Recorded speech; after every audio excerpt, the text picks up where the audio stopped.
UP में हलाल certification को लेकर हंगामा जारी है। एक तरफ यूपी की योगी सरकार ने हलाल सर्टिफिकेट से जुड़े फूड प्रोडक्ट्स पर बैन लगा दिया है, वहीं दूसरी तरफ राजनीतिक दलों ने सरकार पर तुष्टीकरण करने का आरोप लगाया है।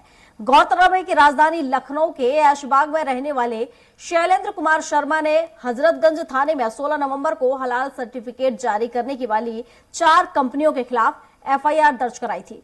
मुकदमा दर्ज कराने वाले शैलेंद्र कुमार शर्मा का कहना है कि इन कंपनियों और संस्थाओं को बताना चाहिए कि सरकार की व्यवस्था के समांतर व्यवस्था चलाने का अनुमति किसने दी। इस पूरे मामले और कार्रवाई पर शैलेंद्र कुमार शर्मा से बात की हमारे संवाददाता घनश्याम निशांत चौरसिया ने। हलाल सर्टिफिकेशन को लेकर के उत्तर प्रदेश में सियासत काफी तेज हो गई है, लेकिन इस पे मुकदमा दर्ज हुआ है, क्यों दर्ज हुआ है, क्या कारण है, किस लिए हड़कंप पूरे प्रदेश के जरिए पूरे देश में मचा हुआ है, इसमें सियासत क्यों तेज हो गई है, पूरी बात करेंगे। लेकिन उसके पहले बात करेंगे जिसमें इस केस में जो वादी हैं, आखिरकार क्या कारण रहा है कि इस मामले में उन्होंने अभियोग पंजीकृत कराया था और क्या क्या मुद्दे रहे हैं और क्या चाहते हैं। इन सब सारी बातों को समझने के लिए, बात करने के लिए हमारे साथ शैलेंद्र जी हैं, जो इस केस में वादी हैं। पूरी तरीके से बात करेंगे। सबसे पहले स्वागत है स्वराज एक्सप्रेस में।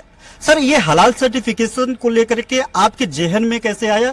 क्योंकि ये एक पैरेलल व्यवस्था थी, जिस तरीके से विभाग भी इस पे नोटिफिकेशन जारी कर रहा है, एक दिशा निर्देश जारी कर रहा है, और जिस तरीके से यहाँ पे इस मामले में योगी सरकार ने काफी सख्त रवैया अपनाया है, क्यों लगा कि आपको इस पे कार्रवाई होनी चाहिए? देखिए, काफ़ी समय से कई ऐसे प्रोडक्ट थे जो मैं स्वयं उपयोग कर रहा था, लेकिन सामान्य रूप से हम लोग देखते नहीं थे। लेकिन एक दिन अचानक मेरी नज़र पड़ी कि ये वस्तु है, इसमें तो भारत सरकार के प्रमाणीकरण के साथ साथ ये हलाल सर्टिफिकेशन की मोहर और ये लिखा क्यों है।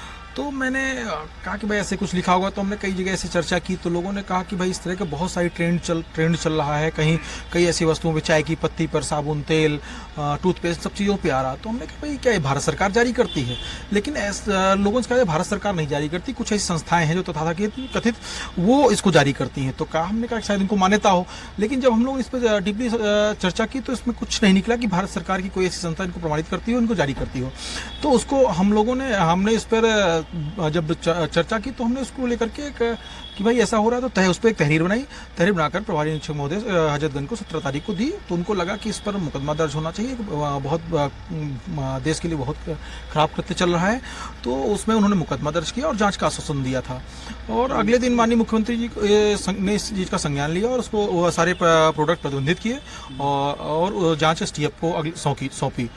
तो इसमें अगर देखा जाए, देखिए हलाल सर्टिफिकेशन ये जो है, बकायदा तमाम ऐसे प्रोडक्ट हैं। ये माना जाता है कि जो मांस है, मांस का जो निर्यात भारत के बाहर होता है, उस पे जरूरी है, क्योंकि बहुत इस्लामिक स्टेट हैं जहाँ पे ये यहाँ से काफी सामान निर्यात होता है। लेकिन आपको क्या लग रहा है, क्या कारण है कि साबुन, डिटर्जेंट पाउडर और जो है जो दैनिक उपयोग में होने वाली चीजें हैं, जो मांस नहीं है, जो मांस के उत्पाद नहीं है, उस पे भी जिस तरीके से लिखा जा रहा है, उसको किस तरीके से देखते हैं कि क्या उस पे क्यों आखिरकार जरूरी है लिखा जाना? नहीं, जरूरी तो नहीं है। यही तो मेरी आपत्ति है कि भाई सरकार की अलग अलग एजेंसियां हैं जो सब चीज को प्रमाणित करती हैं। जब वो प्रमाणित करती हैं तो ये पैरेलल व्यवस्था इस देश में नहीं चलेगी। किसी भी व्यवस्था, सरकार को चैलेंज करके समानांतर व्यवस्था चलना ही एक बहुत बड़ा अपराध है।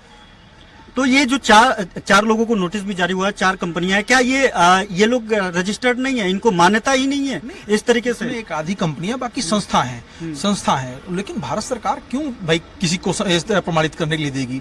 मतलब अपना काम धाम वो किसी प्राइवेट संस्था को दे देगी कि हम नहीं करेंगे? तो जब वो खुद कर रहे हैं तो उसको पैरेलल व्यवस्था क्यों देंगे?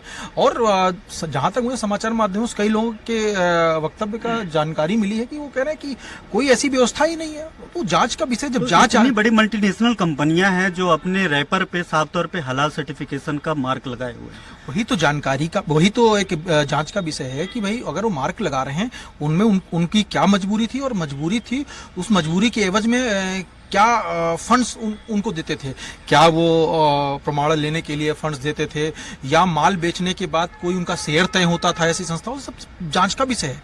जब इसमें जांच डीपली होगी तो बहुत सी चीजें सामने आएंगी। बिल्कुल, एक बड़ी बात है, ये सैलन जी थे हमारे साथ बात करने के लिए, इन्होंने ही अभियोग पंजीकृत कराया था हजरतगंज थाने में। और साफ तौर पे ये है कि आखिरकार जब अगर भारत सरकार इसके लिए परमिशन नहीं दी है तो ऐसे हलाल सर्टिफिकेशन मल्टीनेशनल कंपनियों के रैपर पे, उनके खाद्य पदार्थों पे इस तरीके से मार्किंग करके किस तरीके से उसकी बिक्री की जाती थी, इसी का विरोध है। इसी के विरोध को लेकर के जो है सैलन जी ने मुकदमा दर्ज कराया था। अब मामला एसटीएफ के पास है और 4 बड़ी संगठनों को जो है एसटीएफ ने नोटिस भी जारी किया है। अब देखने वाली बात होगी कि इस पे आगे क्या कुछ कार्रवाई होती है। लेकिन इसको लेकर के जहां राजनीतिक गलियारों में भी सियासत तेज हो गई है, वहीं उत्तर प्रदेश में तमाम जिलों में लगातार छापेमारी भी की जा रही है। कैमरामैन मुस्तफा के साथ घनश्याम निशान चौरसिया, स्वराज एक्सप्रेस न्यूज, लखनऊ।